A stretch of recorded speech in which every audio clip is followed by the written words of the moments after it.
Olá, amigos, colegas, alunos, eu e o professor Neto aqui para lhes dar boa noite, para dizer que quem estava com saudade, estamos de volta, né, Neto? É isso aí.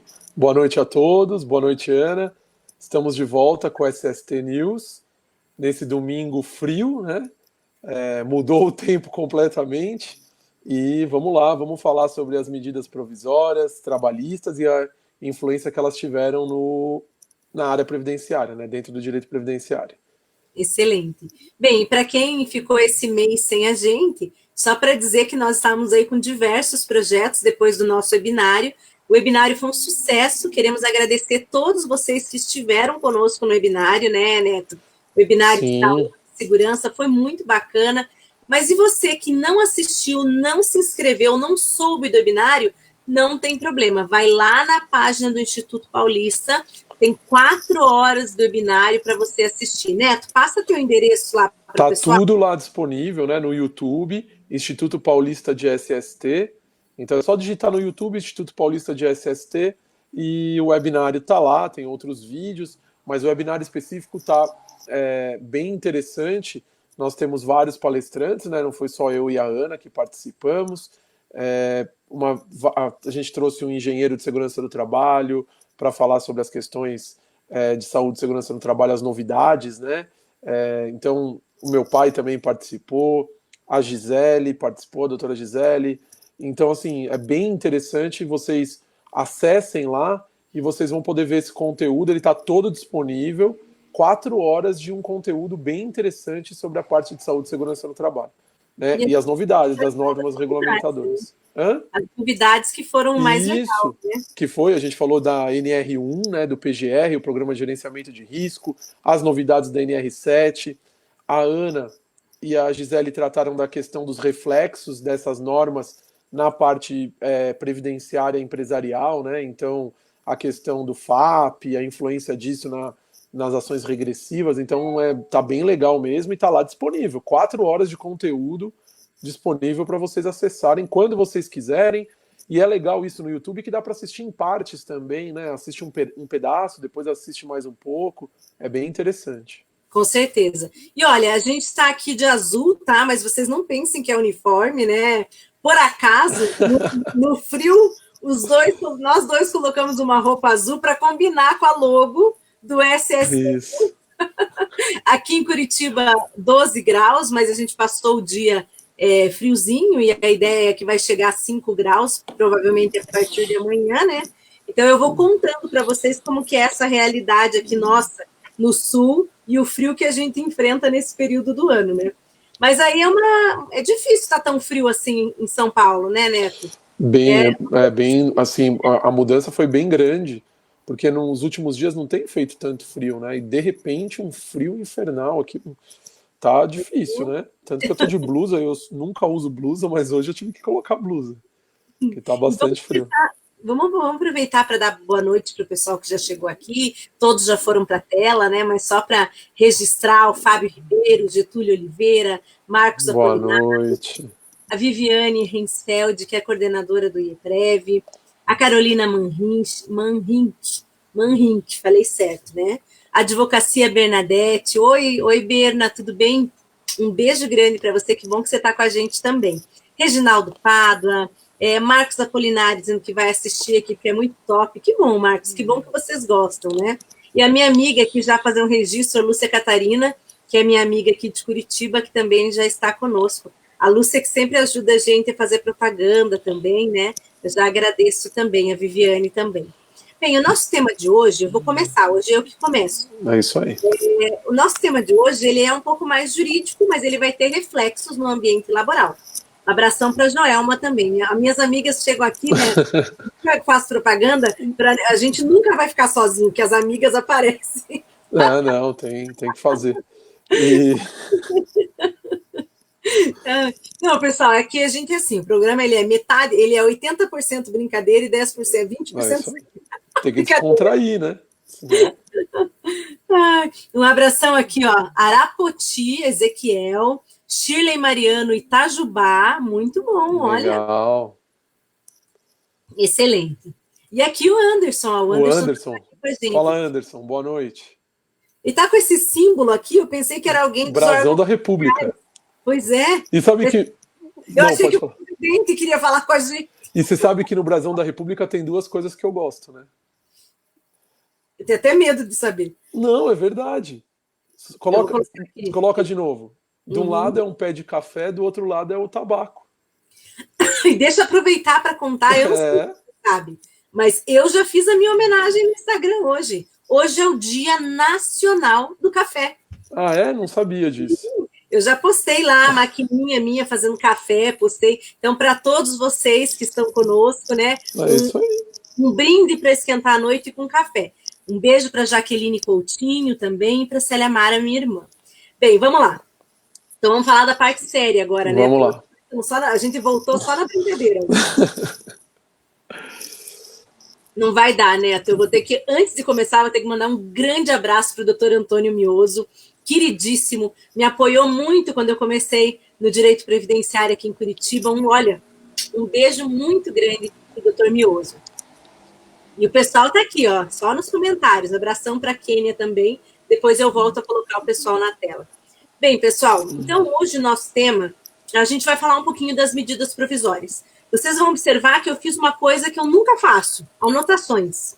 Por quê? Porque eu não quero deixar de comentar com vocês todos os números das medidas provisórias, né? Eles são importantes até para a gente fixar alguns pontos que vocês podem vir a utilizar no dia a dia de vocês, ou também algumas coisas que são para a gente ter conhecimento, que conhecimento nunca é demais.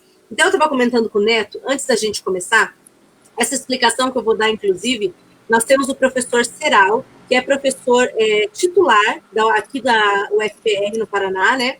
E ele também fez várias palestras sobre esse tema, então eu sempre faço essa menção a ele, porque muitos dos apontamentos que eu vou fazer são apontamentos que ele fez primeiramente, então é importante a gente reconhecer aqui os apontamentos do professor Seral também.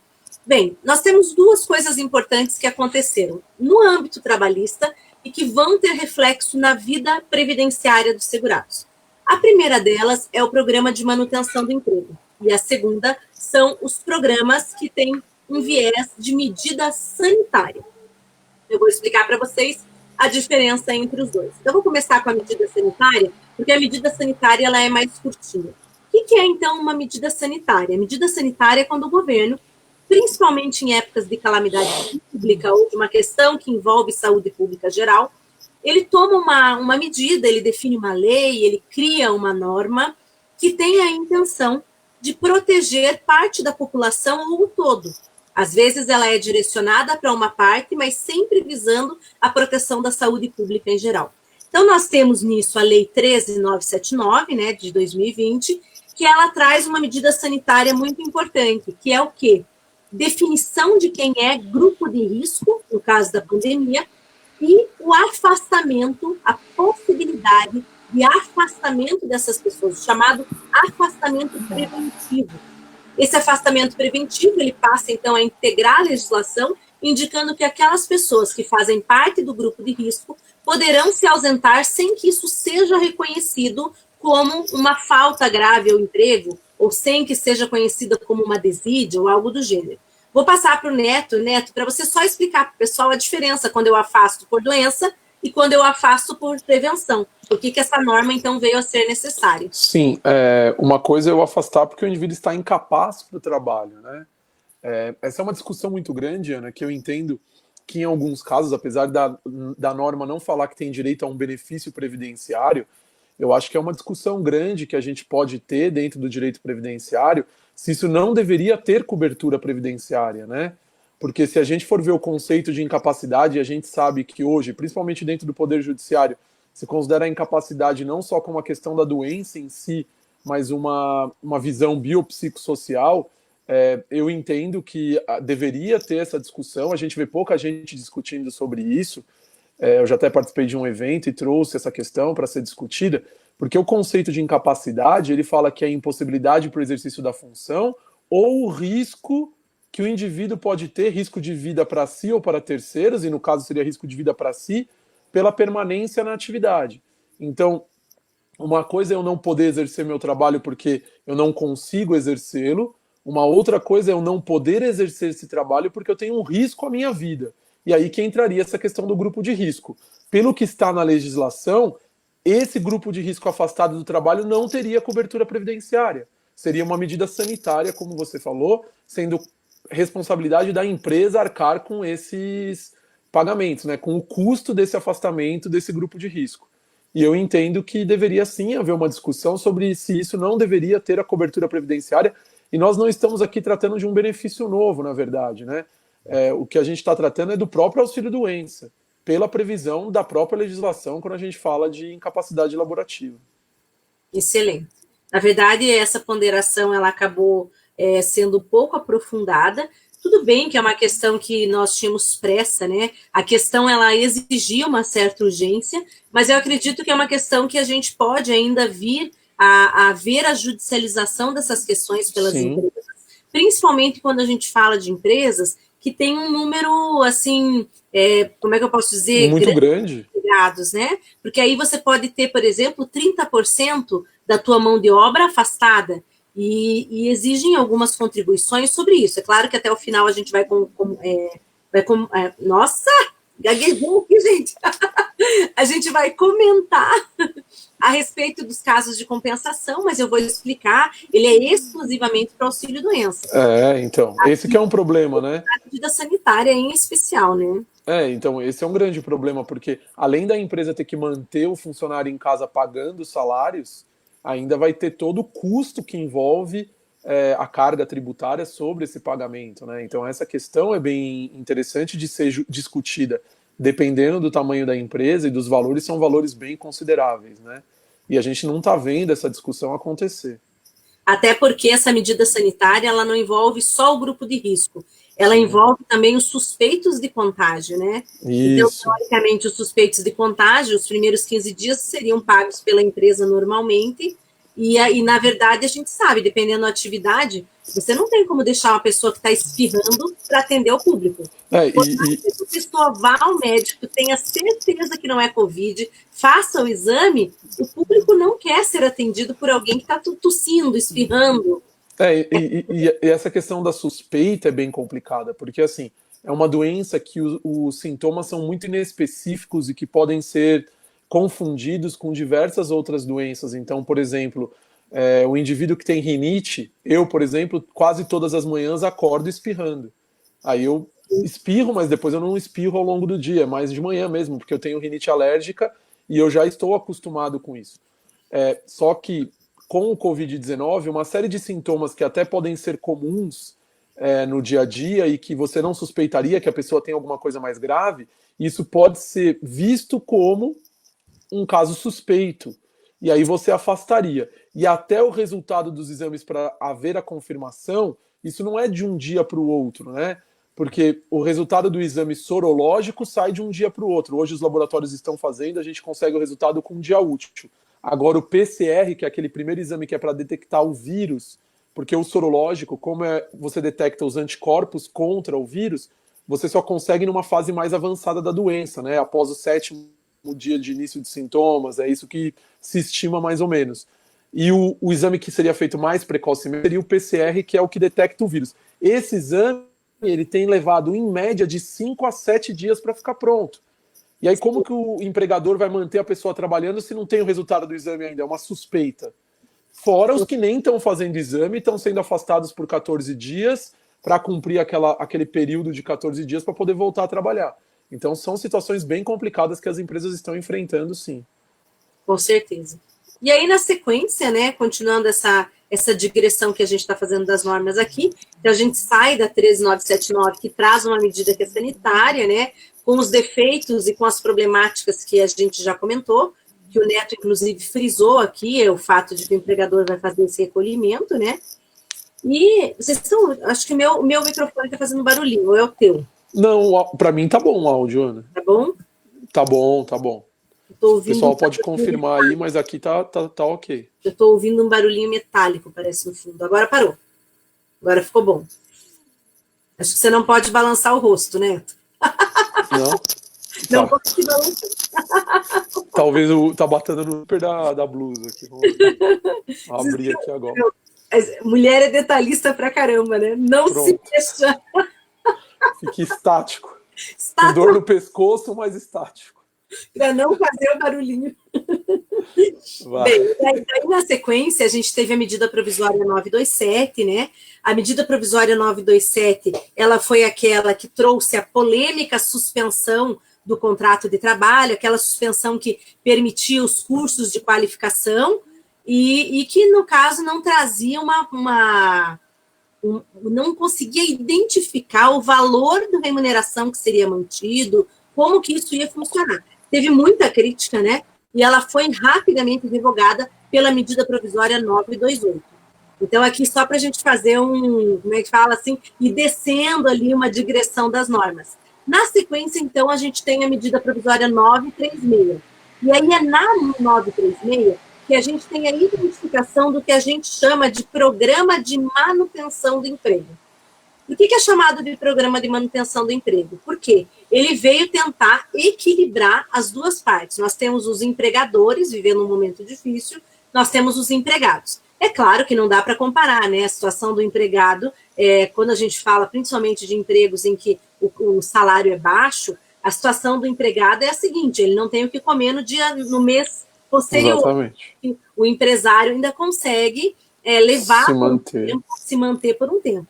Mas qual que é o problema? O problema é que se a gente falar do pequeno e do médio empregador, né, do pequeno e médio empresário, eles também muitas vezes não conseguem se manter, né, Neto? Por exemplo, eu conheço pessoas que têm pequenos negócios, como açougue, a panificadora. Sim, lava rápido, restaurante, pequenos comércios.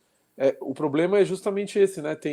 A gente costuma enxergar o empregador como aquela multinacional, aquela grande empresa com 500, 600 funcionários, mas a maioria dos empregos não são nessas empresas, né? A gente sabe que quem emprega no Brasil são pequenas e médias empresas, em que muitas vezes o empresário ou tira pouco, tem mês que ele sequer tira para conseguir honrar com os compromissos, né?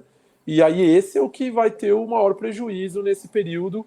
Por exemplo, a gente está aqui em São Paulo há quase 70 dias com o comércio fechado, por exemplo. Sim. Eu me pergunto como que as pessoas sobrevivem, né? Sim. Eu vou dizer para vocês que eu fico imaginando assim, ó, se você pensar mesmo na vida da gente, se você para de trabalhar 2, 3 meses, você já tem que tirar, assim... Reserva, usar reserva. Usar reserva. E quando a pessoa não tem reserva, né? Exatamente. Você gastou há pouco tempo por um período difícil na vida. Investiu na empresa. Uma coisa dentro da empresa e você não tem de onde tirar. Então, é uma situação que ela comporta várias análises, né? Sim. E muitas vezes essa análise ela não é feita, ela acaba sendo analisada como um ponto de vista único. Generalizado, né? Generalizado, né? E muitas vezes que o empresário está em casa numa boa... Eu fico vendo essas postagens de Facebook que diz assim: a classe média está em casa assistindo Netflix e tomando café especial. E a gente sabe que não é verdade, né? O que a gente faz? Na verdade, assim, a maior parte da classe média está se matando de trabalhar em casa, tentando compensar os momentos em que não consegue ir para o escritório, né? Exatamente. E, inclusive, é claro, usando da criatividade para manter o negócio, muitas vezes, funcionando. Com delivery. Também, né? Aqui em São Paulo, muitas empresas adotaram entregas por motoboy, drive-thru, né? Então, até shopping center, você faz a compra pela internet, passa lá e pega o produto. Então, sim, as pessoas estão se reinventando. A gente tem uma rede famosa das questões de cozinha italiana em Santa Felicidade, que fizeram um drive-thru com cinema. Isso. Gigante, fizeram, né, coisas diferentes também. Usando a criatividade. Usando a criatividade para sobreviver, né? Bem, e aí na sequência, então, da 936 que eu estava falando para vocês, a gente tem a divisão desse programa de manutenção do emprego, a gente tem a divisão dele em 2 eixos. Um eixo é a redução do salário e, consequentemente, a redução da jornada. Isso. E o segundo é a suspensão. E aí, na suspensão, que eu acredito que seja, inclusive, a situação mais crítica, a gente vai entrar com a questão da suspensão do salário também.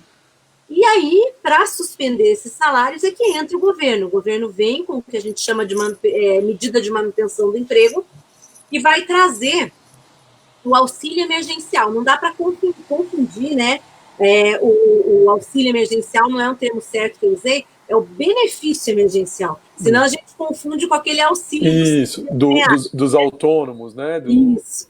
O auxílio emergencial, que eu já fiz várias lives sobre ele, só para relembrar aqui, aquele dos R$ 600, ele é exclusivamente para as pessoas que não têm uma relação de trabalho firmada. Né? A gente está falando do desempregado, mercado informal, as pessoas na informalidade, né? Aqui a gente está falando de um sistema no qual o governo vai fazer parte do programa de manutenção. A empresa pode suspender ou pode apenas reduzir a jornada. Nos dois casos, a pessoa vai ter direito a receber o chamado benefício emergencial. Aí vou passar para você fazer algumas ponderações, Neto, antes de eu continuar. Esse benefício emergencial, no caso de redução de jornada, vai ser um percentual, né? O mesmo percentual de redução, ele vai receber proporcionalmente ao que foi reduzido de salário e de jornada, o valor que ele receberia de seguro-desemprego, né? Então, você tem lá o cálculo do seguro-desemprego e aí você verifica e paga lá. Se reduziu 25%, é 25% e assim por diante. No caso da suspensão, ele vai receber como se fossem as parcelas do seguro-desemprego e a legislação permite que, no caso da suspensão, a empresa faça uma complementação com um valor como se fosse uma indenização, né? Um valor indenizatório que vai ser pago para esse trabalhador, né? Exatamente. É o chamado que a gente chama aqui de ajuda compensatória. Ajuda compensatória. Aí, sobre a ajuda compensatória, tem várias coisas importantes. Antes, eu só vou comentar com o pessoal que quando a gente fala do benefício emergencial, quando a empresa decidir fazer a redução ou a suspensão, aqui nasce para ela uma obrigação acessória. Aqui já vou lembrando o pessoal do direito tributário, nós temos obrigações principais, obrigações acessórias. Dentre das obrigações acessórias, são sempre obrigações de fazer, registrar, informar, catalogar, informar em GFIP, fazer a retenção do valor do empregado. Qual que é a obrigação acessória que a gente tem aqui, tá? Com a medida provisória 936? É o dever de adesão. A empresa tem que indicar que vai aderir ao programa de manutenção do emprego, para só então, depois disso, ela poder realizar suspensão e redução. Porque, fora isso, se ela não faz adesão, ela vai estar fora da legislação trabalhista, automaticamente também ela vai estar fora da legislação previdenciária e tributária. Então, para que ela não pague depois multa, para que ela não tenha que explicar... Inclusive, tem previsão de ela ter que pagar o valor integral do salário se ela não fizer essa obrigação acessória, né? Exatamente. E, na verdade, no direito tributário, as pessoas não dão muita bola, às vezes, para a obrigação acessória.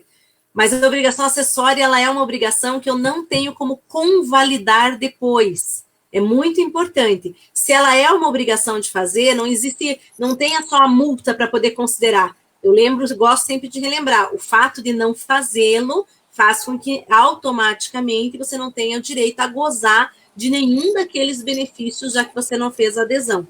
Então, eis aqui a importância para quem advoga para a empresa, ou para quem tem relação com o pessoal que tem... RH, né? Contabilidade. Tem que aderir. Essa adesão está lá no parágrafo 3º do artigo 5º, então ela é super importante ali, ela aparece para nós como obrigação acessória. Acho importante a gente destacar também sobre isso, na questão do sindicato dos trabalhadores, né? Isso foi levado ao STF, porque o sindicato entendia de que as empresas deveriam, primeiro, antes de negociar individualmente, haver uma negociação coletiva, né? Dizendo que não poderiam ser feitos contratos individuais com os trabalhadores, sem uma anuência do sindicato, e isso foi levado, o STF entendeu que não, que poderiam ser feitos individualmente. Aí, o interessante é que a gente tem que ver que na MP, a empresa ela tem que comunicar ao sindicato também, né? O sindicato não participa da negociação, mas ele tem que ser comunicado, não pode esquecer de fazer esse comunicado. Então eu comunico o governo que eu aderi a isso e eu tenho que comunicar ao sindicato de que os meus trabalhadores também estão nesse programa de suspensão ou redução de jornada. Lembrando que o CARF tem definido ultimamente que toda comunicação ao sindicato ela é um dever absoluto, né? Então, ela afasta a possibilidade da isenção, ou quando for o caso, quando a gente vai falando aí também de imunidade. Aqui não é caso de imunidade, é caso de isenção. Mas tem que ter muito cuidado, então, né? Sim. Essa simples obrigação, ela passa a não utilização dela no momento correto é peremptório do direito. Então tem que ter esse cuidado também. E aí, seguindo nessa linha que o Neto falou, só para lembrar, né? Eu posso, em todo esse jogo, eu posso colocar também os aprendizes, então eu posso incluí-los aqui, né, em toda essa situação. Vai ter direito ao benefício emergencial, vai receber o que a gente chama de ajuda compensatória, eles podem fazer parte de todo esse programa. Não serve para estagiários, mas serve para os aprendizes. Então é importante também a gente fazer essa ressalva. E sobre a ajuda compensatória, o Neto começou a falar para vocês, o que é ajuda compensatória? A empresa pode auxiliar também. Vamos dizer que aquela determinada empresa tem uma condição superior aí de caixa, de possibilidade financeira, ela pode sim auxiliar os seus empregados, por dois motivos. Uma, porque o empregado vai estar adstrito a um teto do seguro-desemprego, isso pode ser muito negativo para o empregado, principalmente quando a gente está falando de setores das empresas que recebem salários maiores. Então, e também pelo fato de que a empresa pode querer ajudar, também pelo fato da situação que o país está enfrentando. Sim. Então, a ajuda compensatória, ela pode vir de acordo tanto individual quanto coletivo. É importante ressalvar isso, você já falou a respeito de aderir ou não ao programa, mas a ajuda compensatória, ela funciona do mesmo modo. E a ajuda compensatória, ela vai, então, trazer essa possibilidade, por quê? Porque a empresa vai poder ajudar uma determinada família com cesta básica, pode ajudar com parcela financeira, e isso tudo não vai ter critério, não vai estar dentro do conceito de salário de contribuição. Isso eu sempre falo que eu acho tão complexo, Neto, porque na hora que eu vejo o auditor indo na empresa, eu já imagino ele incluindo tudo isso em salário de contribuição. Então, eu gosto sempre de ressaltar para o empresariado o seguinte: isso só serve nos meses descritos na medida provisória. Não adianta, mas estado de calamidade pública, o decreto federal se manteve, não importa. Preste atenção na vigência da MP, a menos que ela seja, né, mantida em sua vigência, que ela seja prorrogada, não adianta. Se você mantiver ajuda compensatória, sobre ela vão incidir todas as questões pecuniárias, né, tributárias, que nós sabemos que são inúmeras. Cota patronal, FAP, SAT, terceiros, tudo. Isso eu estou dizendo no caso do salário indireto. Vamos dizer que você faz fora o pedido, o período de vigência da medida provisória. Tem que se atentar ao prazo da medida provisória. Né? Tem que se atentar muito para o prazo da medida provisória. Tá? Senão, isso pode ter uma perda aí irreparável, né? Porque vai sair completamente da programação do empresário, da sua folha de pagamento. Sim, e no caso da. Mas no caso da suspensão, quem suspendeu o contrato no começo da medida provisória, a gente já está chegando no final, né? Sim. Porque eram 60 dias que podia suspender. E a medida provisória é de março, final de março, 22 de março, se eu não me engano. Então, vamos dizer que eu suspendi no começo de março, abril. Abril, maio, a gente está chegando no final de maio. E aí, esses contratos não vão poder continuar suspensos, né? Porque a medida provisória ela fala que para redução são 90 dias e para suspensão são 60 dias. Então, a menos que o governo edite uma nova medida provisória prorrogando esse período pela manutenção do estado de calamidade, nós vamos ter problemas nos próximos dias e as empresas têm que estar atentas para quando foi firmado esse contrato, para quando foi firmado esse acordo entre o trabalhador e a empresa, para que não haja esse risco, né? Com certeza. E é um risco, como a gente sabe, toda vez que envolve a parte de tributação, né? Nós temos as obrigações principais e acessórias, mas a gente tem a multa de ofício, que é uma multa grande também, né? 75% do valor. Então, só isso já é suficiente para causar um problema, um reflexo forte na vida ali, na vida, como é que eu digo? Na rigidez financeira daquela empresa. O pessoal estava falando que estava com eco, né? Eu vi agora ali. Mas melhorou já? Será? Eu estou ouvindo super bem. Eu também. Não sei se agora está com eco. Se alguém puder sinalizar aí para gente. Eu quero mandar um grande abraço para o Douglas, que é lá de Joinville. Ele falou para não esquecer os abraços para os joinvilenses. Um abraço. Eu aprendi uma coisa nova com o Douglas, ele falou que ele ia se esconder para eu não falar em público, mas eu vou falar. Porque eu não sabia que a pessoa que anda no carro, na parte de trás do carro, tem aquele enjoo, chama cinetose. E eu não sabia disso. Chama cinetose. Eu falei para o Douglas que eu ia te contar ao vivo, que eu achei a vida inteira que a minha irmã tinha frescura, porque a gente brigava para ver quem ia na frente com o pai, né? Sim, Aí tem um segredo para cinetose. Então, peraí, conta pra gente. Tem que fixar o olhar num ponto, ou senão você tem que mexer a cabeça conforme o carro vai virando. O problema é a curva, né? Então, conforme o carro vai virando, tem que ir virando a cabeça. O problema de quem tá atrás no carro é que geralmente a pessoa não fica olhando para frente para ver para onde o carro tá indo, então não acompanha. Aí por isso que fica com cinetose. Escutou, Célia? É isso aí. Não vem com essa, mas não me pega.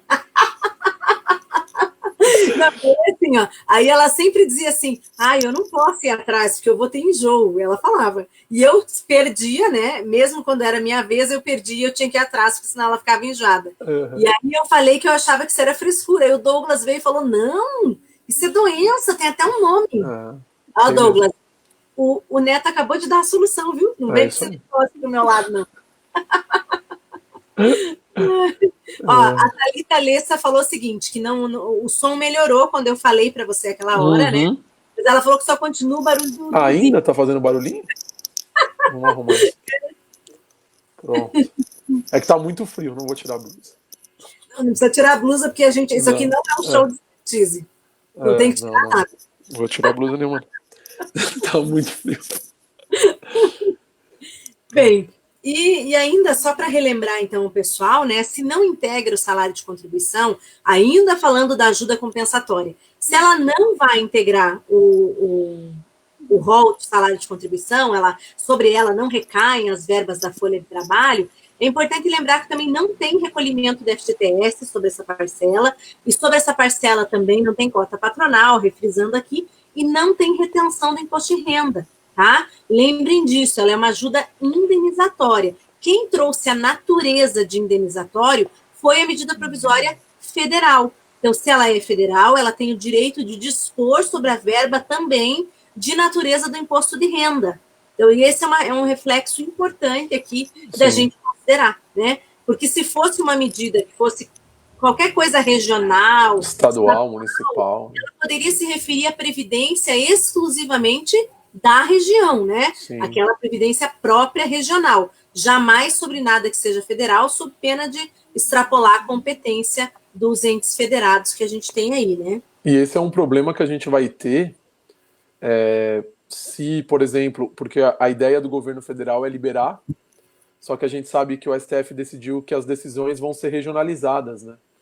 Então, se o município entender que naquele município não vai ter indústria, não vai ter comércio, e se você não tiver um programa federal garantindo isso, esses empregadores eles vão ficar de mãos amarradas em relação a essas questões, né?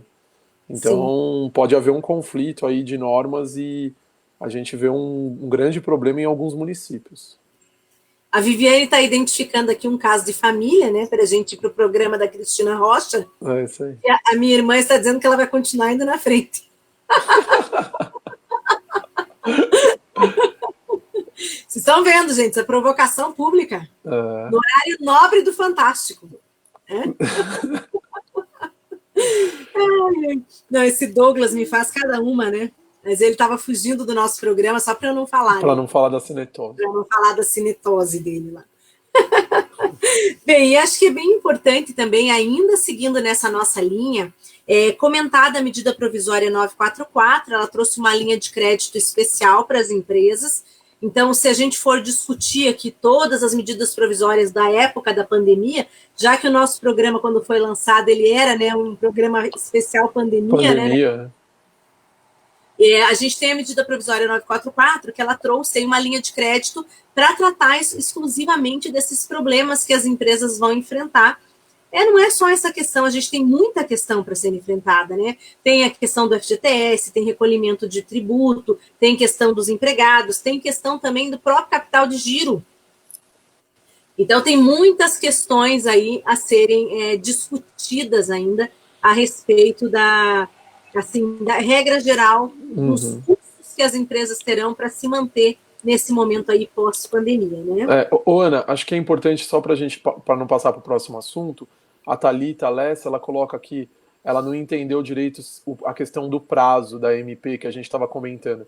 Aí ela coloca que a suspensão do contrato não está em vigor durante o período de vigência da MP. Sim. Na verdade, é o seguinte, o que eu entendi, né? Você quer responder antes que eu? Não, eu acho assim, não é sobre o período de vigência, na verdade, é que a própria MP estabelece um prazo para suspensão, um prazo máximo e um Sim. prazo máximo para redução da jornada. Então o que a gente está dizendo é assim, é porque às vezes a empresa ela pode entender, a MP está vigente, o decreto de pandemia continua, então eu posso suspender o contrato por quanto tempo eu quiser, que não tem problema, e pagar essa verba como indenizatória, e não.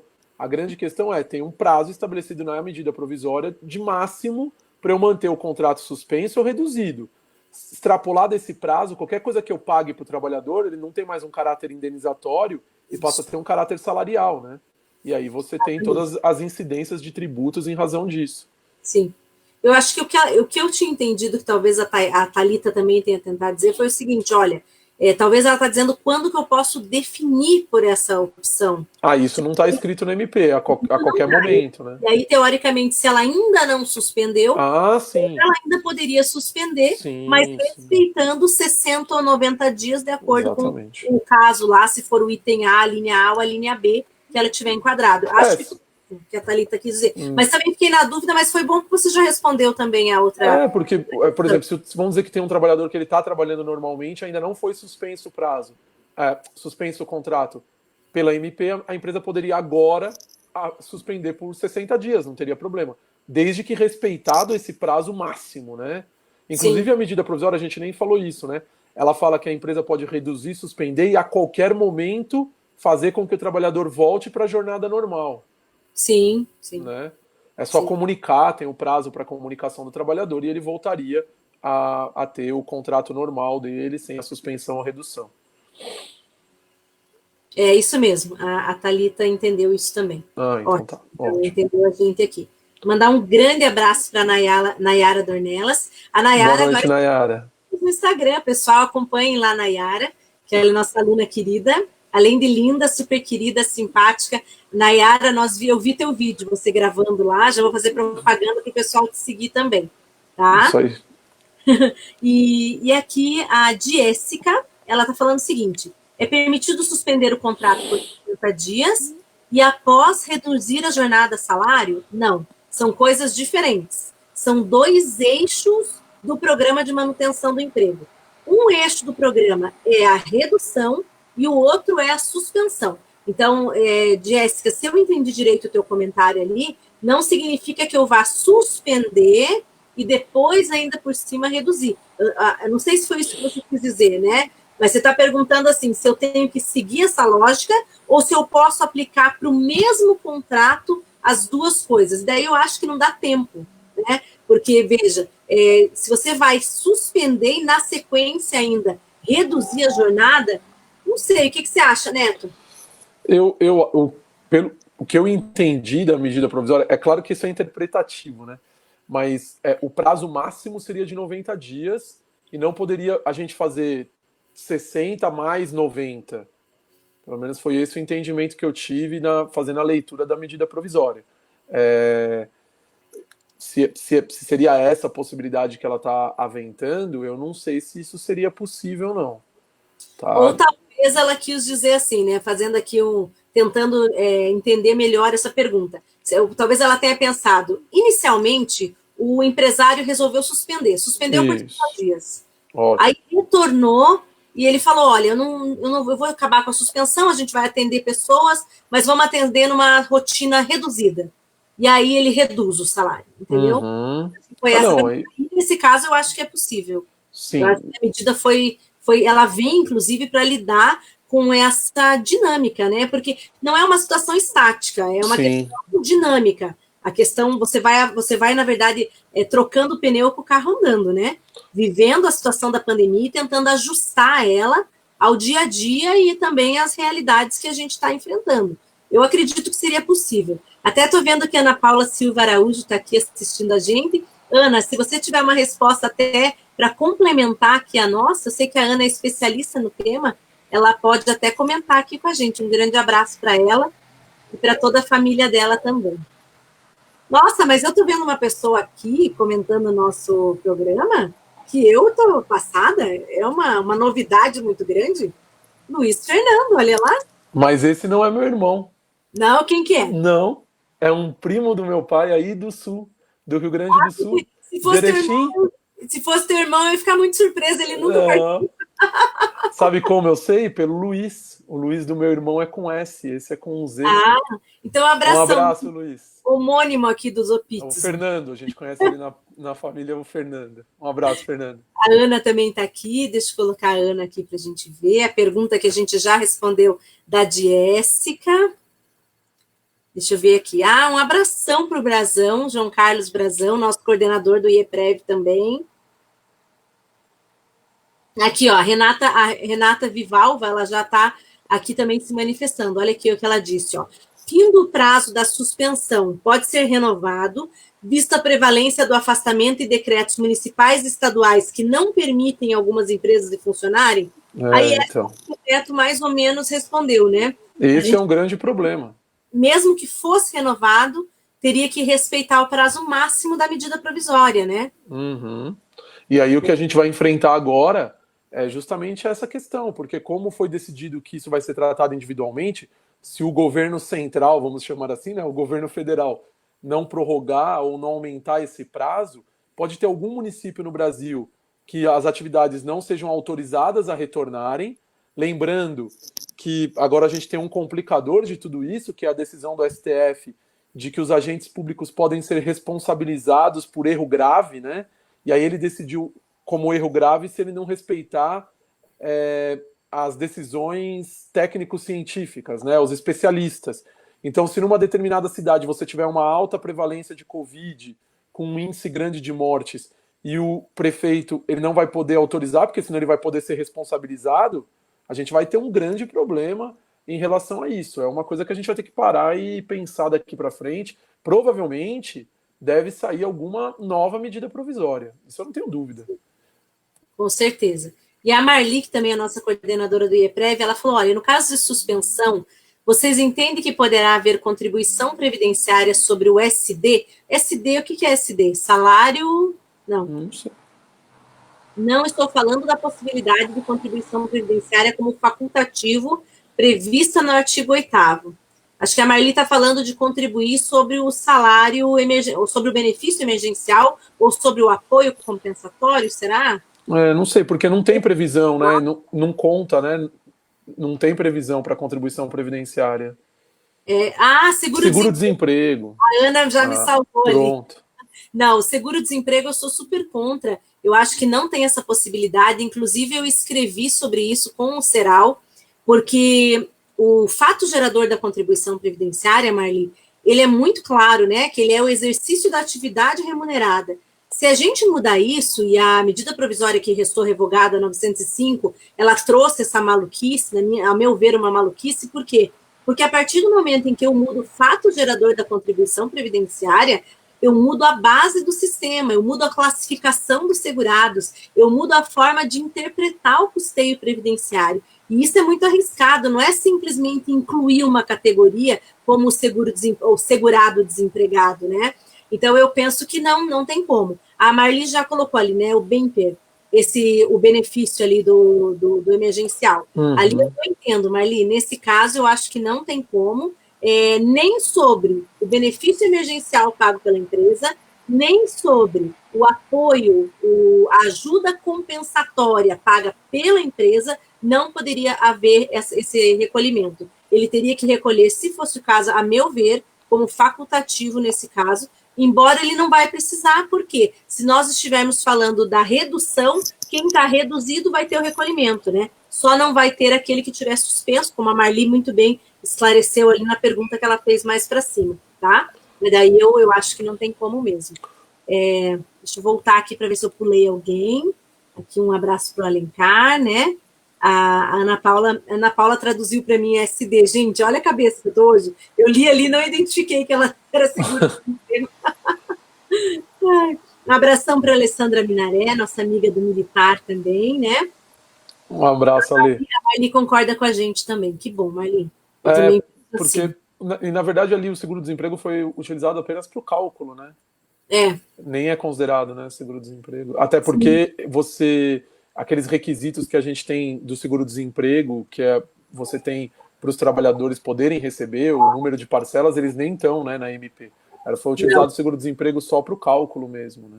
E vou aproveitar e falar da medida provisória 945, só para lembrar que foi bom porque a Marli colocou ali o bemper, para eu não esquecer. Essas medidas Uhum. também, inclusive a medida sanitária de afastamento dos grupos de risco, e também aqueles que podem se afastar em razão da suspeita de contágio, tudo isso vai ser do mesmo modo, uma mesma analogia aplicável ao trabalhador avulso. Então, tudo que a gente falou aqui hoje também pode ser aplicável para o trabalhador avulso. É mais difícil de compreender porque o trabalhador avulso não tem um empregador, né, único.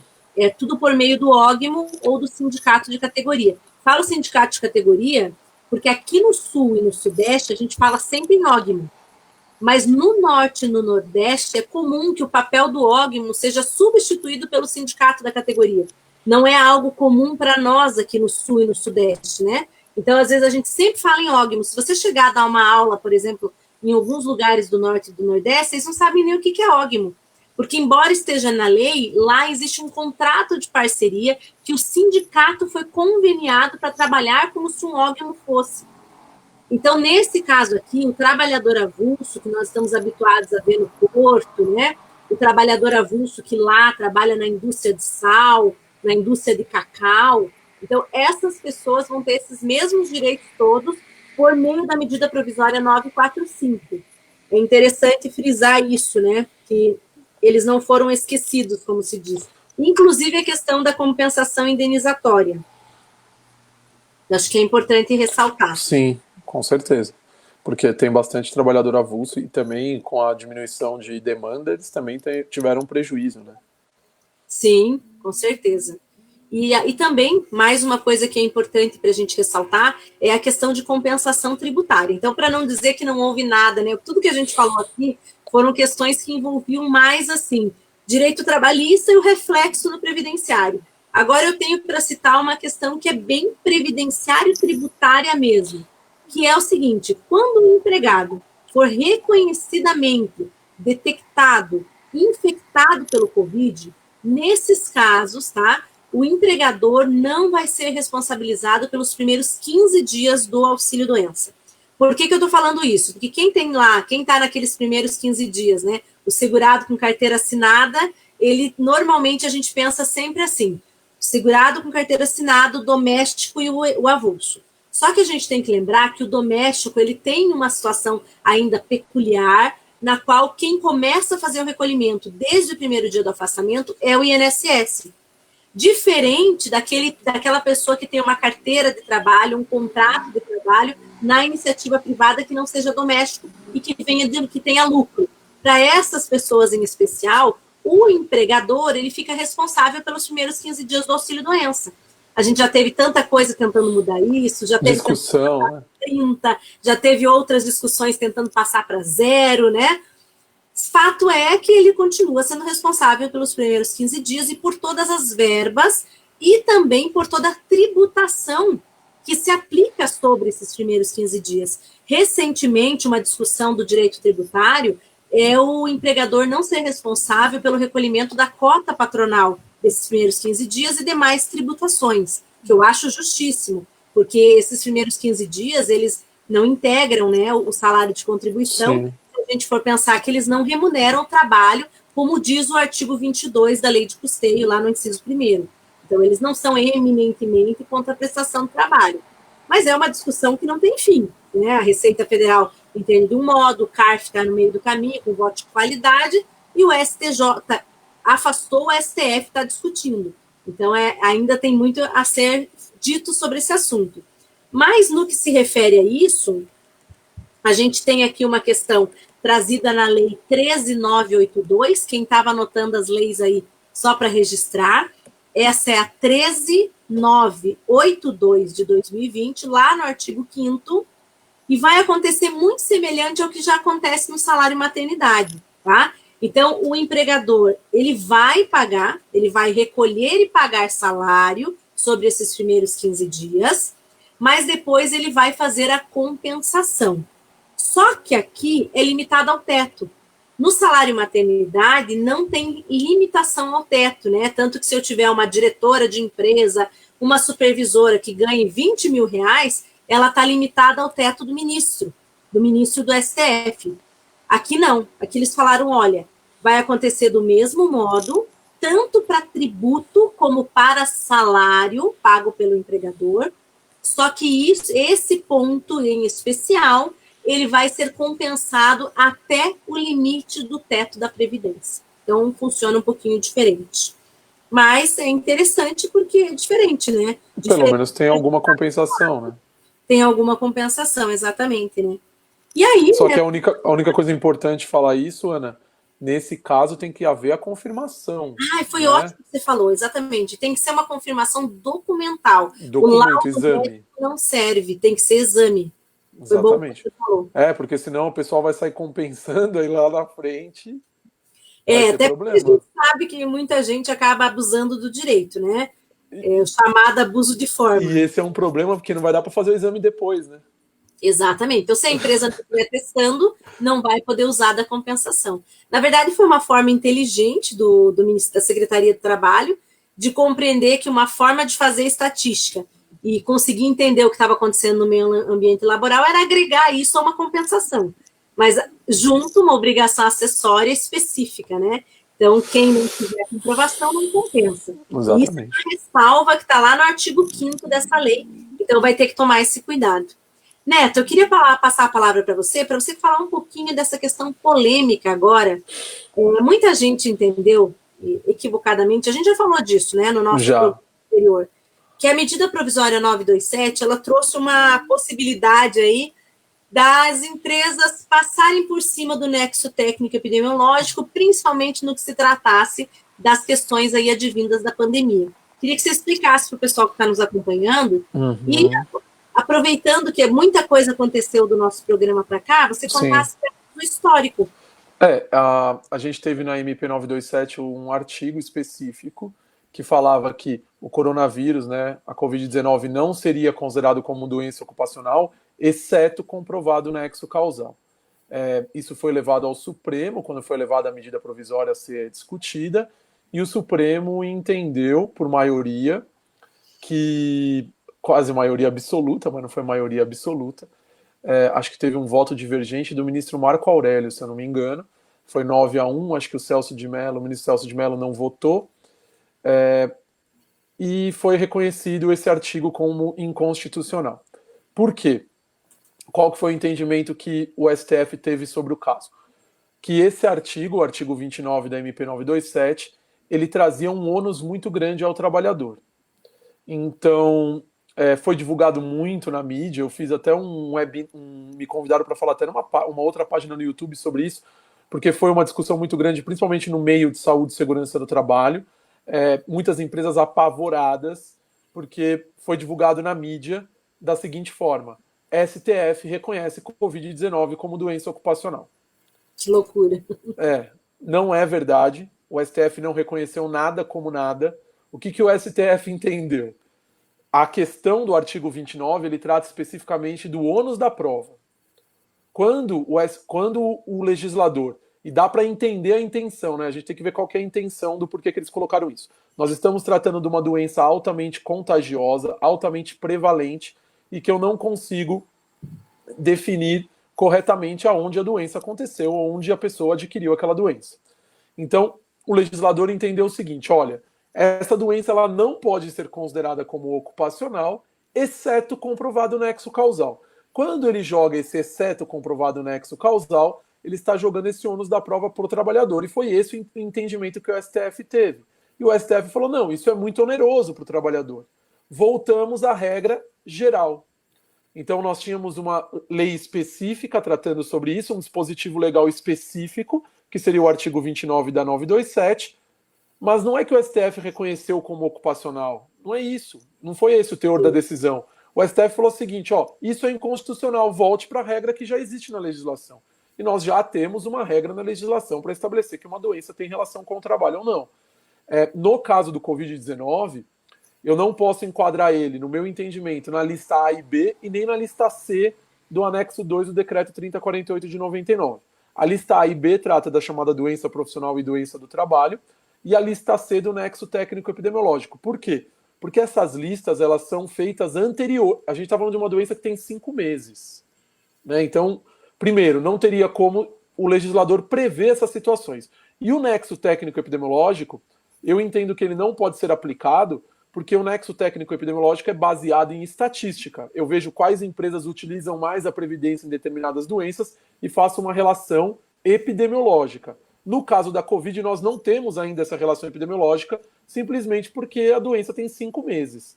Sequer os benefícios acabaram ainda. Como é que eu vou saber onde está tendo mais benefício? E é mais fácil, né, Neto? Desculpa fazer uma ponderação. Não, claro. Mas, por exemplo, é importante frisar isso. Para aquelas atividades que são essenciais, que trabalharam durante o período crítico. Vou dar um exemplo aqui, profissionais da saúde, pessoal do supermercado, pessoal da farmácia. Para essas, vai ser muito mais tranquilo de fazer a prova. Por quê? Porque as pessoas vão provar o quê? O desempenho da atividade. Isso. O desenvolvimento, a profissiografia mesmo, o que ela faz naquela atividade. O risco. O quão diante do risco ela está, né? O que fica mais complexo, por exemplo, são discutir aquelas atividades que não têm relação com o público. Então você acaba... Administrativas. Porque ela pode pegar no ônibus, ela pode pegar em casa, ela pode ter alguém em casa que está contaminado, né? Então gera essa discussão. Porque como foi divulgado, parecia que qualquer caso de Covid ia ser considerado como doença ocupacional, que não é verdade, óbvio. Sim. Até porque a gente tem estatísticas, e isso a gente consegue, por exemplo, se for numa ação judicial ou discutir isso tecnicamente, você tem, por exemplo, em Nova York, estatística mostrando que 66% das contaminações ocorreram em pessoas que sequer saíam de casa. Saiu agora uma pesquisa feita na Espanha do Covid-19, mostrando que as pessoas que exercem atividades dos serviços essenciais se contaminaram menos do que aquelas que não faziam serviços essenciais e que ficaram na quarentena. Por quê? Aí eles vêm com a explicação técnica. Porque geralmente a pessoa que sai e sabe que existe o risco, ela toma mais cuidado do que aquela que está em casa e que às vezes acha que está protegida, mas na verdade não está. Mas que comete erros fatais, como por exemplo, ir no supermercado e não lavar usar máscara, não lavar a mão. O vizinho na frente do portão, né? Porque eu fico vendo o pessoal em isolamento, mas anda com o cachorro na rua e para conversar em cada esquina com uma pessoa diferente. É complicado, né? Então aí o que eu coloco aqui como aonde a gente vai buscar tecnicamente na legislação para fazer o enquadramento. Já existe a previsão na legislação no artigo 20, parágrafo 2º da 8213, que fala, eles chamam de nexo técnico individual.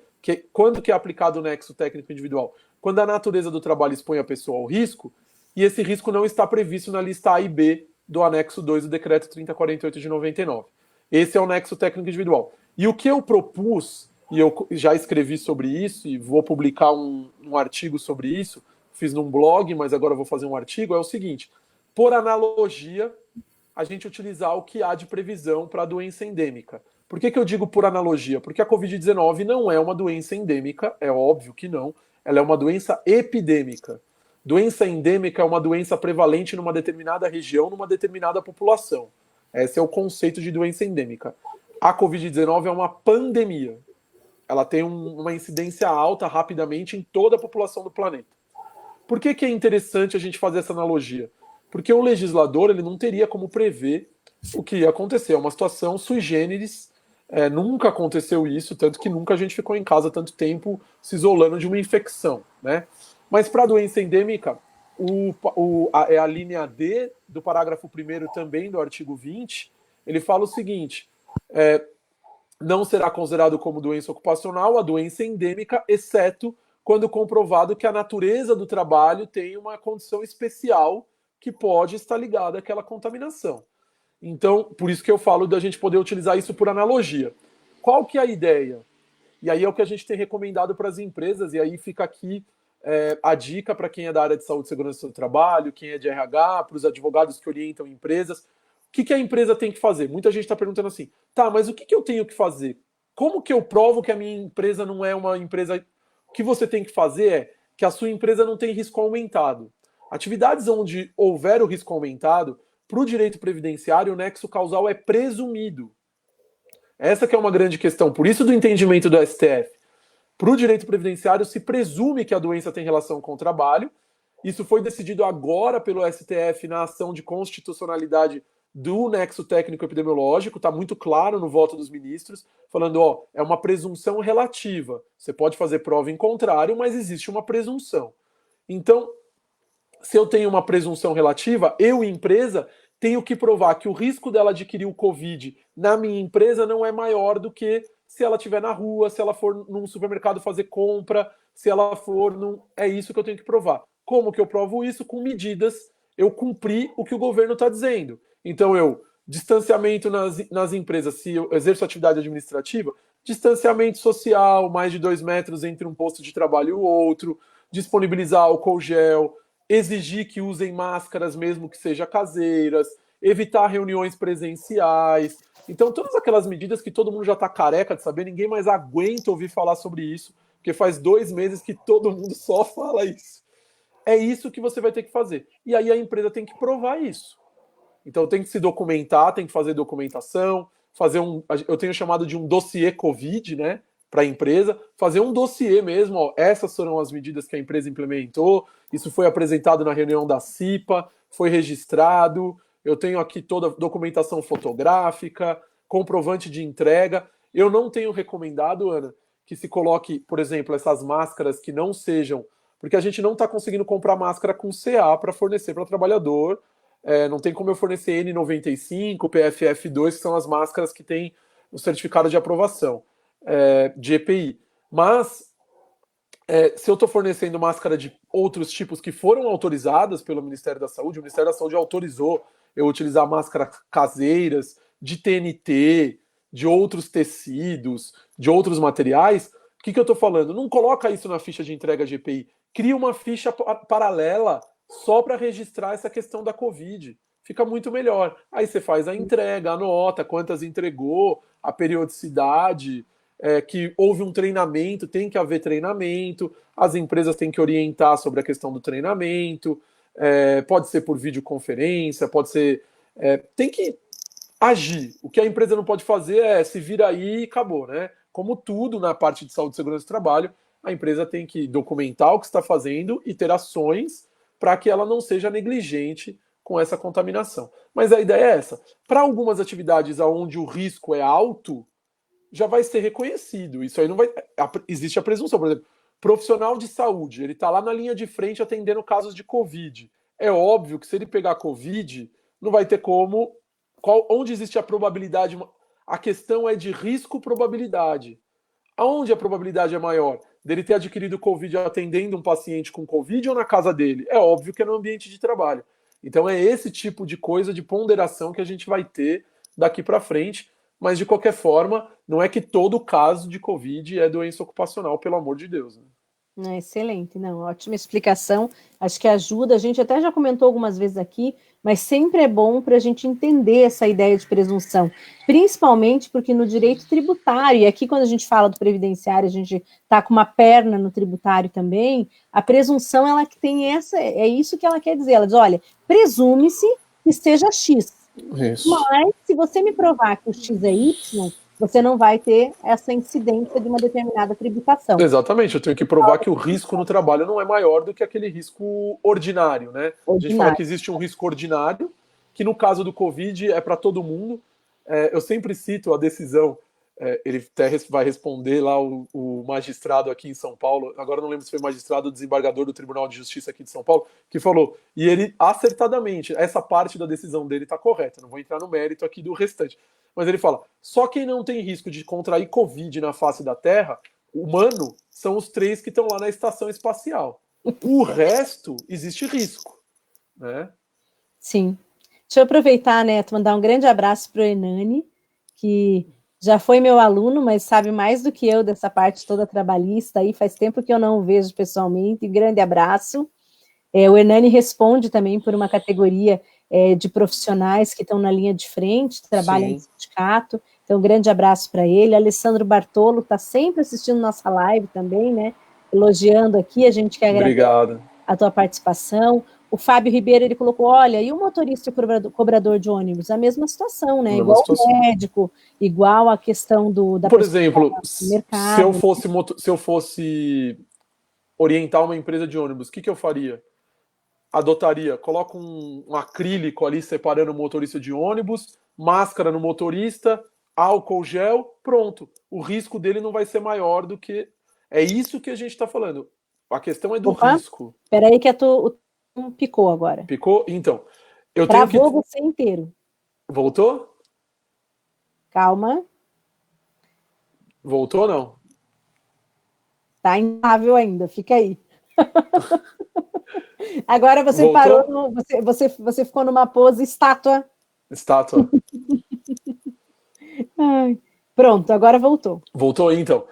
O que eu estava falando é o seguinte, o motorista de ônibus, por exemplo, se eu fosse orientar uma empresa de ônibus, o que eu falaria? Instala um painel de acrílico, isola aquela cabine ali onde ele fica, para que não haja risco da exposição. Para eu transformar a atividade dele num risco ordinário. É essa a ideia, né? Então, é a empresa adotar medidas para evitar esse contágio, evitar que o risco seja aumentado. Excelente. E aqui descendo, ó, o pessoal falando que normal. Aí tá normal, Luísa, mas é que eu tenho um delay para vocês, eu recebo a imagem do Neto um pouquinho antes, né? Isso. Aqui, ó. Peraí que eu me perdi nas perguntas. Aqui, o Farias Coelho faz uma pergunta interessante. Ele fala, olha, onde está a determinação de que os primeiros 15 dias devem ser por exame, não laudo? Aí, só para esclarecer, Farias, aqui a gente está falando quando há comprovação da infecção pelo Covid. Isso. Esse caso tem que ser exame, porque eles falam em comprovação objetiva. Isso. E a comprovação objetiva ela não é indireta. Não é um profissional de medicina que vai atestar. É um exame sorológico que vai identificar, né, Neto? Exatamente. Eu posso ter uma suspeita de que você tem Covid. Confirmação diagnóstica é através do exame laboratorial. Né? Porque a gente tem, inclusive, uma série de doenças que causam os mesmos sintomas da Covid. Né? Até H1N1, por exemplo, e você não tem a questão dos primeiros 15 dias para quem adquirir H1N1 e precisar se afastar do trabalho. E só para lembrar, uma coisa é uma coisa, outra coisa, como sempre. A Thalita está dizendo ali, olha, tem que ter um atestado B34.2. Isso é para outra coisa, tá? Isso. O atestado B34.2, ele serve para quando você está no grupo de risco ou com a suspeita, você pode identificar por meio do atestado e não comparecer ao trabalho sem ser considerado como quem abandonou o emprego. Tá? São coisas diferentes, né, Neto? Sim, ou até ser afastado do trabalho com um atestado desse e você não ter a confirmação efetiva. O grande problema é que você vai ter um problema. O grande problema é você ter a confirmação. E a confirmação não é o médico que diz, isso é Covid-19. No caso dessa doença, e aí está lá, comprovação objetiva, tem que ter o exame. Essa é uma recomendação. A empresa vai ficar num risco muito grande se ela não tiver o exame do trabalhador ali confirmando o Covid. Isso para fins da compensação, que tudo isso que a gente está falando é para compensação. Isso, vamos relembrar a diferença, tá? Isso. Então, medida sanitária lá do BEMP, BEMPEP, 13979, eu só preciso do atestado, somente o atestado. Compensação tributária, 13.982/2020, outra situação tributária, comprovação objetiva por meio da testagem dos empregados. Então, só para a gente conseguir identificar. São coisas diferentes. Né? Uma coisa é o que eu vou fazer com o meu trabalhador. Eu posso manter ele em casa, mandar ele para o INSS. Agora, para eu fazer a compensação, eu preciso ter o exame comprovando que é Covid-19. O Fábio Ribeiro está fazendo uma piadinha, ó, esquece o Fantástico. Pois a gente criou no domingo só para competir com o Fantástico, né, Neto? Isso aí. Quem somos nós, né? Mas estamos aqui competindo. Como a gente não gosta do Fantástico, Isso. a gente vem aqui para Exatamente. nada, e não é nada partidário, é só porque a gente não gosta mesmo, né, Neto? Isso. Aí a gente vem aqui fazer o programa na hora que a gente está livre. Ai, aqui a Luísa falando que o dela estava normal, a Renata Vilauva também. Aqui a Luísa, mandando aqui um abraço também. Aqui, ó.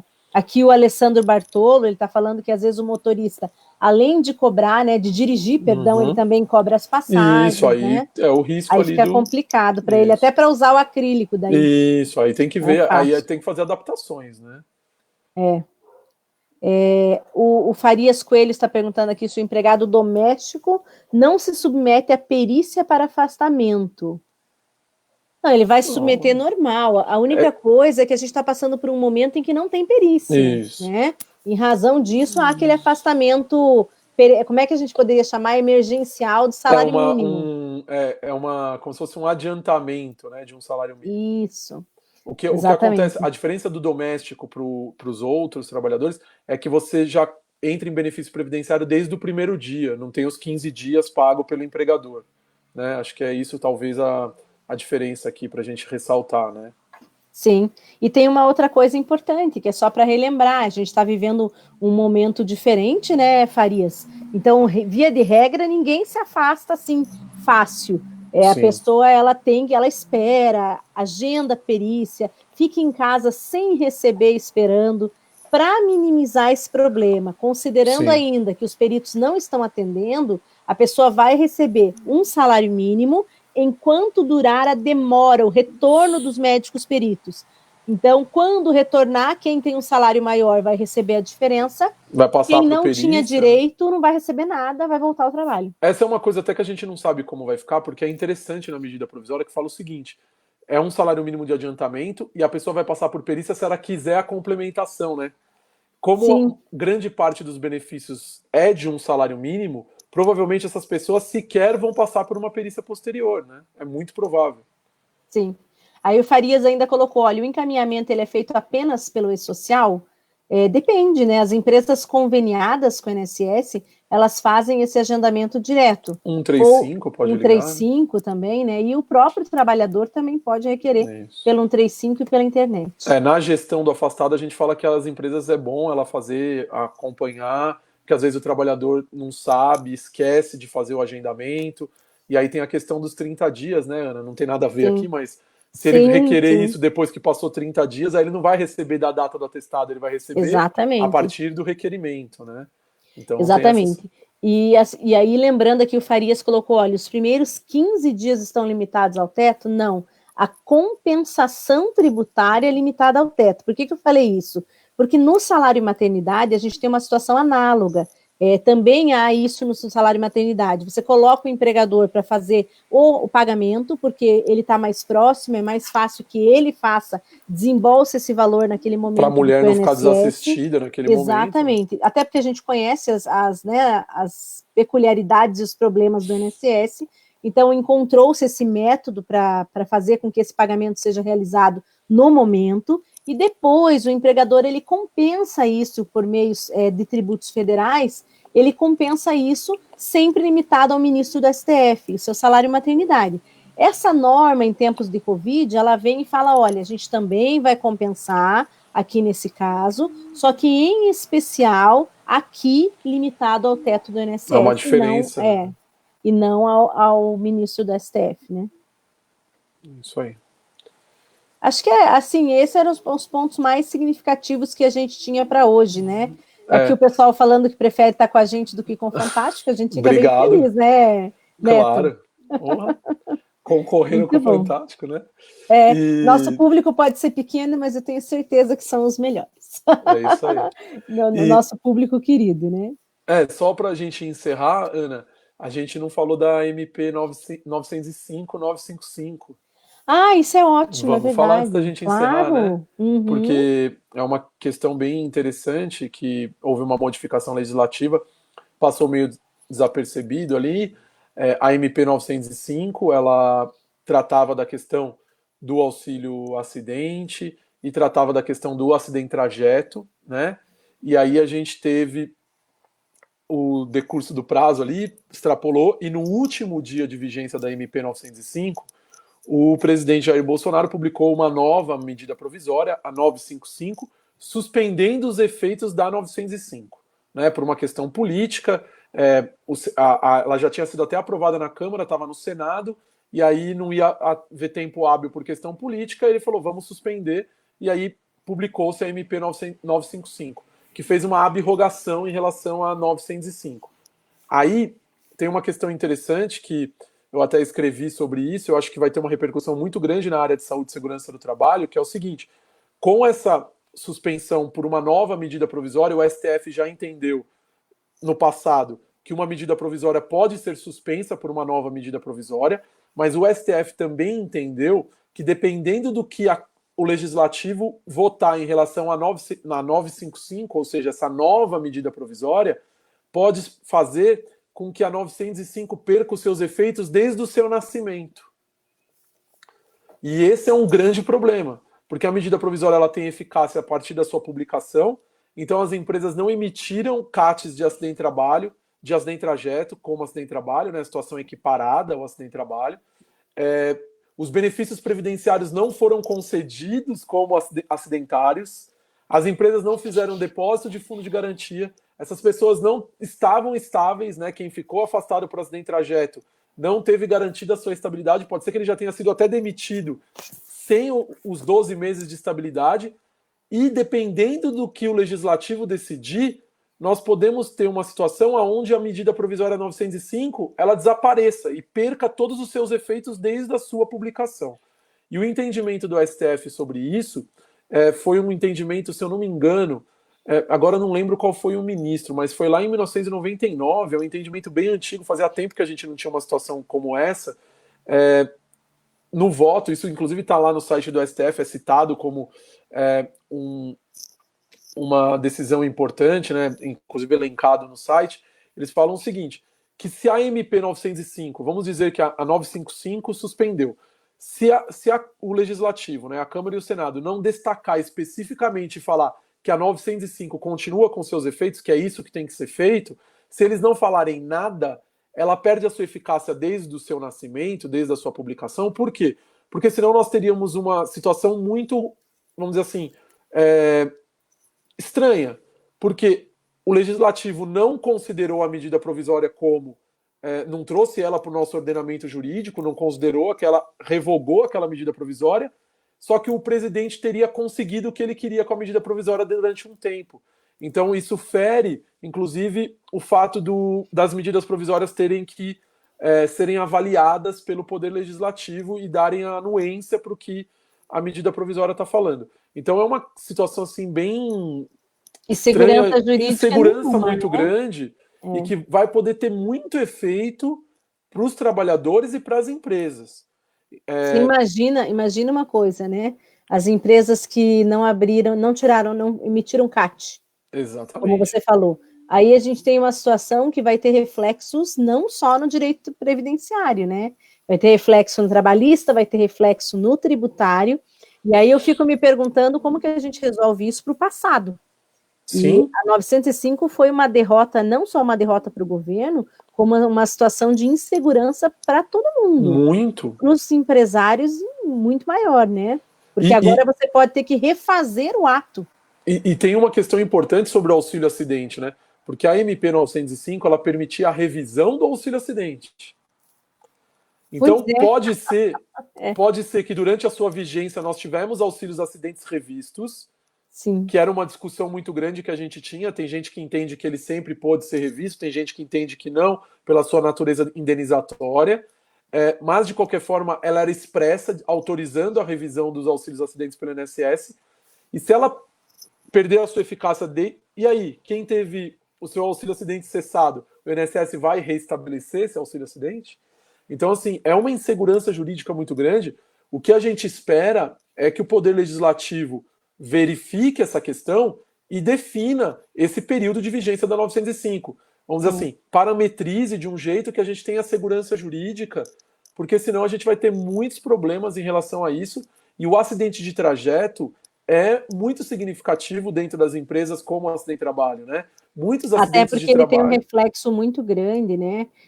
Eu sempre gosto de falar isso. Embora ele não conte mais para o FAP, a gente não vai mais considerar o acidente de trajeto no FAP, o reflexo dele acaba interagindo com os outros tributos Sim. também. Né? Então as pessoas às vezes se confundem, mas não entra mais para o FAP. Não, Tá, mas e o mas resto? ele vai para a folha, ele vai trazer um Depósito de relações, FGTS, depósito de FGTS, tudo mais, né? estabilidade. E essa relação de estabilidade que traz a ideia do acidentário, que muda, inclusive, o local da discussão, né? E quem ingressou com a ação na vara federal, achando que não era mais acidentário, e agora e tem que ir para a vara estadual. Exatamente. A gente tem até mesmo uma questão problema de competência jurídica. Não é uma insegurança muito grande, e isso tem que ser pacificado. Nós esperamos, né, que o Poder Legislativo observe essa questão e defina isso de uma forma mais clara, para que a gente não tenha problemas jurídicos no futuro, porque senão a gente vai ter sim, e isso vai ser levado principalmente à Justiça do Trabalho, porque os reflexos trabalhistas são muito importantes disso. Trabalhador que foi demitido, por exemplo, e sofreu acidente de trajeto, ele vai querer a estabilidade dos 12 meses? Sim.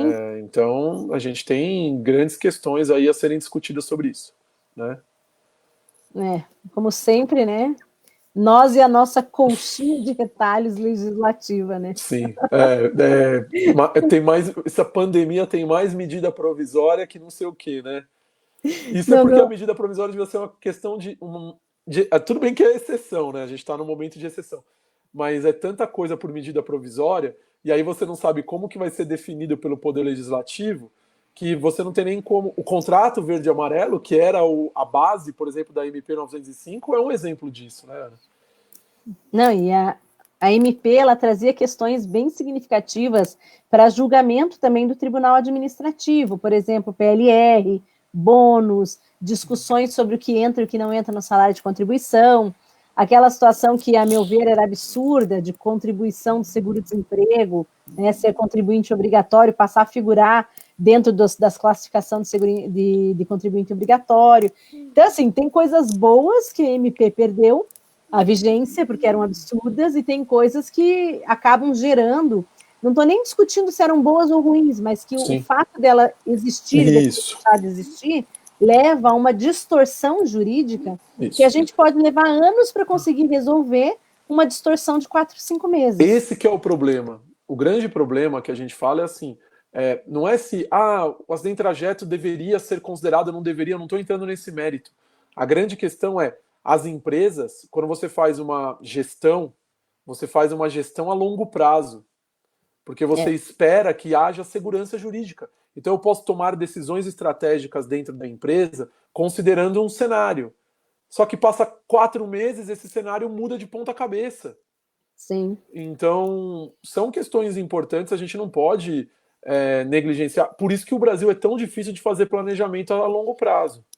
Porque você não sabe o que vai acontecer amanhã. Você acha que uma coisa é de um jeito, passa 2 dias, sai uma nova medida provisória, ou uma medida provisória não é aprovada e a gente fica nessa. Né? A Carolina está fazendo uma piadinha aqui, ó. Medo de abrir a geladeira e encontrar uma MP lá.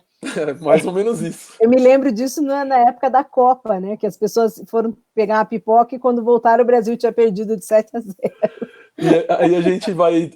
Aquela história, você dorme, aí você acorda, a primeira coisa que você vai ver é ver se saiu alguma coisa nova na legislação, porque senão você até fala besteira, né? Você fala, não, tal coisa é assim. Mas, eu tinha até medo de me manifestar.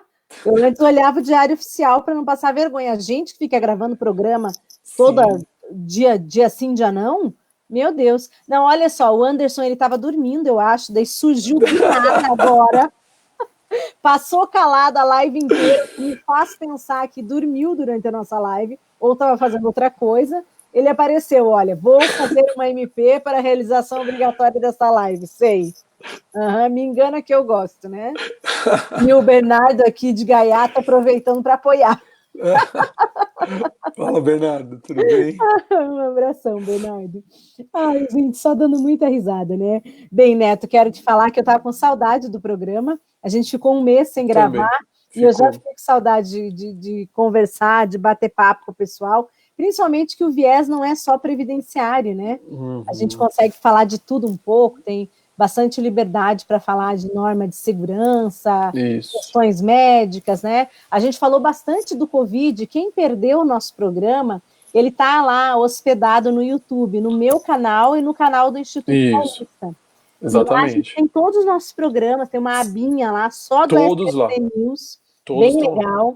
E aí a gente falou muito de corona, a gente explicou questões, o Neto trouxe questões mais técnicas, eu comentei um pouco mais de questões de outros países também. A gente falou muita coisa bacana, então quem porventura perdeu, é uma oportunidade de acompanhar lá, né, Neto? Isso, exatamente. A gente tem, todos os programas estão lá, tá o webinário que a gente fez do SST News. E aí a gente tem uma novidade, né, Ana? Isso, é verdade, claro. Aí eu esqueci de baixar aqui, peraí, vai falando pro pessoal, eu vou baixar aqui. Então, pessoal, nós vamos manter o programa aos domingos. Antes a gente estava fazendo quarta, domingo. Nós vamos manter o programa aos domingos, às 9 horas da noite, vai ser o horário fixo, com dia fixo.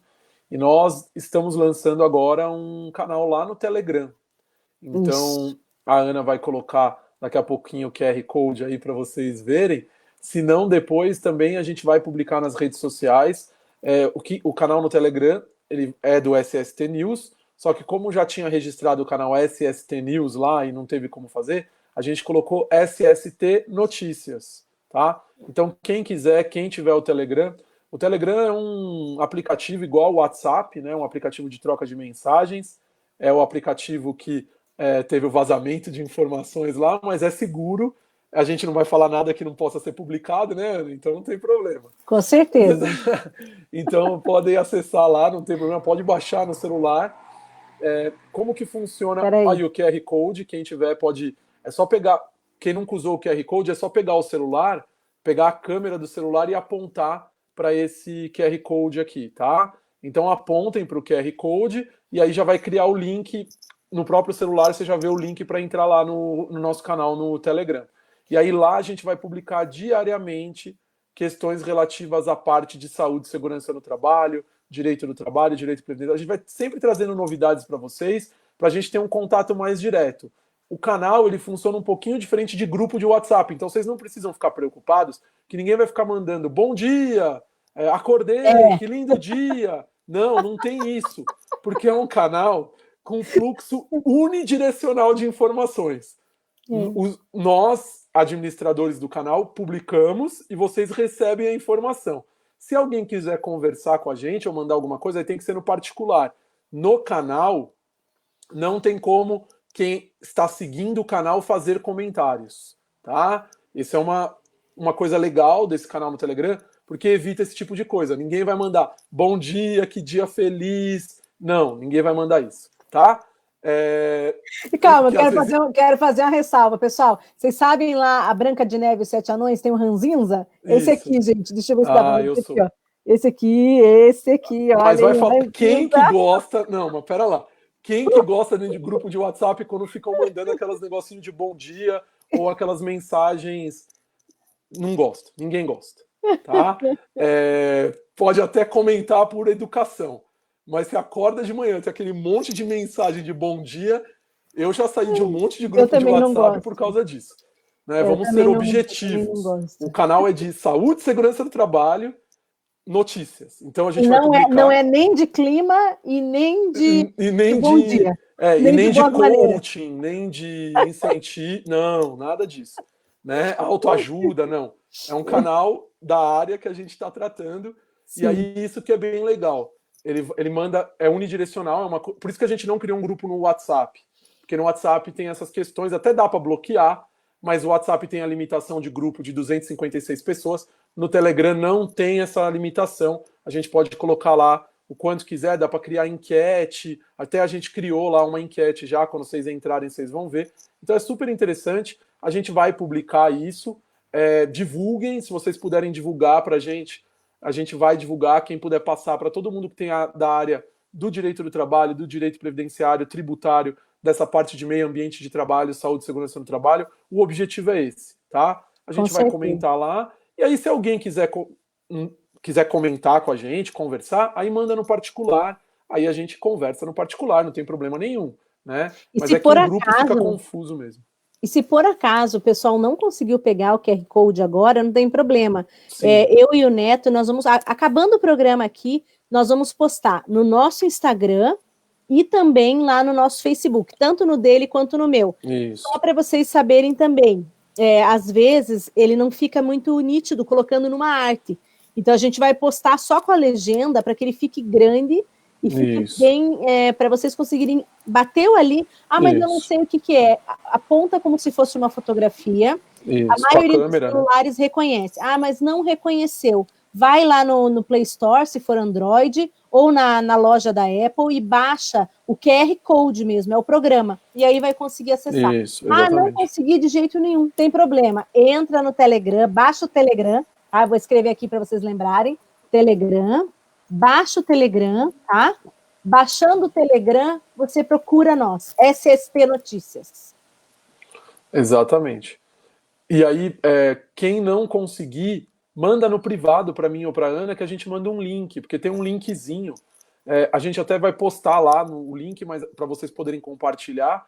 Quem não conseguir, manda para mim, tô precisando, pode me mandar no Instagram, no Facebook, mensagem, que a gente compartilha o link. É bem simples, você entra lá e aí você vai receber as mensagens que a gente vai colocar diariamente sobre essa parte de saúde e segurança do trabalho, cursos. A gente vai fazer uma divulgação de coisas importantes da nossa área para vocês. Vai ser um canal de comunicação assim mais direto mesmo da gente com vocês. Aí a gente, às vezes no Facebook, durante a semana, né, Neto, a gente pode colocar as notícias lá. Isso. E as principais notícias a gente sempre vai tratar com vocês no domingo. Isso. As principais notícias que a gente enviar. Vou enviar notícias previdenciárias também, que o nosso foco ele é previdenciário, trabalhista, tributário, mas sempre relacionado com a questão ali que envolva folha de pagamento e meio ambiente de trabalho. Exatamente. Né? Exatamente. Quem estiver dentro desse link aí, nós vamos... Vai falar benefício por incapacidade, essas questões que envolvem as áreas,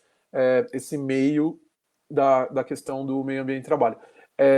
O que é legal, que eu estava falando do Telegram, é porque o Facebook ele limita o alcance, às vezes, da publicação, né? Então, às vezes, a gente publica alguma coisa e a pessoa não fica sabendo. Eu recebo muita mensagem depois de aluno falando assim, vocês fizeram um curso, eu não fiquei sabendo, você publicou tal notícia, eu só vi depois. Então, a vantagem do Telegram é justamente isso, porque aí a gente vai publicar ali e quem tiver lá inscrito vai receber a informação. Com certeza. Para variar, o Anderson está ali tumultuando, né? Pedindo artigos, sorteios de livros, né? E o Bernardo já acompanhou aqui, dizendo que viu vantagem, a Alessandra Minaré também. Pode deixar, a gente vai fazer isso também. Vamos fazer o seguinte, Ana. Quando chegar a 2.000 inscritos, a gente sorteia 2 livros para quem tiver inscrito no canal. Nossa, mas você é muito mão de vaca. 2 é pouco? 2? Não, mas esperar 2.000. 2.000, tem que ser muito, né? Tem que ter uma expectativa alta. Bem, então, como eu sou uma pessoa mais pé no chão, né, gente? Não, quando a gente conseguir 500 inscritos, tá? Já bom, faço sorteio de um livro meu, então, tá? Então tá. Aí, o do Neto é só quando chegar a 1.000. Quando for cada 500, a gente sorteia um, então. Pode ser. Tá, 500, 1.000, 1.500, 2.000. Tá. Pode ser assim. E a gente vai ter um curso agora nosso, né, Neto, de gestão de afastados com FAP. E aí a gente pode sortear também uma inscrição. Isso. O meu coração é mais bonzinho, gente. Fiquem tranquilos. Vocês têm a mim nessa dupla. É que a minha expectativa é alta. 2.000, tem que ter 2.000, 3.000, 4.000. Ai, não, eu também quero, mas eu não vou deixar o pessoal esperando por causa disso. Não é para esperar, é para eles compartilharem. Entendi. Entendeu? Olha, a Minaré, que é mais assim, né, mercantilista, igual você, olha aí, melhorou a proposta. Pronto. Ela já está aderindo à sua proposta, viu? A cada 500 a gente sorteia um livro, não tem problema. A Jaqueline Coutinho falou, e os primeiros inscritos, né? Jaqueline, de onde você é? Para esse aí tem que ser aqui do Rio Grande do Sul. Ai, gente, mas vamos lá, né? O Fábio está perguntando se gestão de afastados por FAP será online. Será? A gente só está terminando ainda de decidir bem certinho o programa do curso, né, Neto? Isso, no domingo divulgar. Que vem a gente já vai divulgar o curso. Vai ser um curso provavelmente dentro do Zoom, Isso. vai ter inscrição e a gente vai usar o Zoom para transmitir. Mas aí a gente explica para vocês direitinho, tá? É isso aí. Então, acho que é isso, né? Então, muito obrigada, pessoal, que esteve conosco nessa noite do domingo. Aqui no nosso sul, para quem é do sul como eu, já iniciando o inverno, cafezinho quente. Hoje eu já fiz uma aveia com banana caramelada, sabe aquelas coisas bem magrinhas, assim? Para aguentar o frio. Para aguentar o frio, a gente assiste filmes já tomando chocolate quente, Nescau, café com leite, né? Aqui já estamos nos 11 graus, essa semana deve chegar a 5. Então, um abraço para o pessoal aí que como nós aqui no sul já está no frio. E vocês estão num friozinho temporário, né, Neto? Daqui a pouco passa, que não dura muito.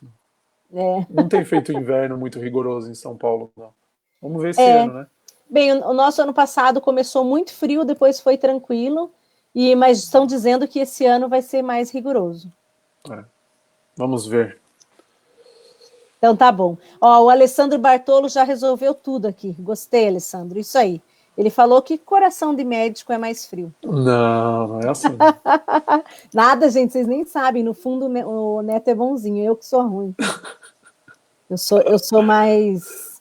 Como é que vocês falam? Você e meu marido? Eu sou mais, sei lá, sou mais ruim. Mais ruim. Mais ruim, para não dizer o que vocês me chamam.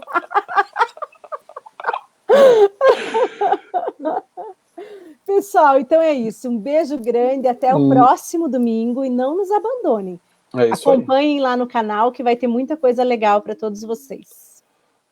Um grande abraço para vocês, um bom início de semana. Para quem é daqui de São Paulo, amanhã é feriado em São Paulo, mas para quem é do resto do Brasil, um bom início de semana.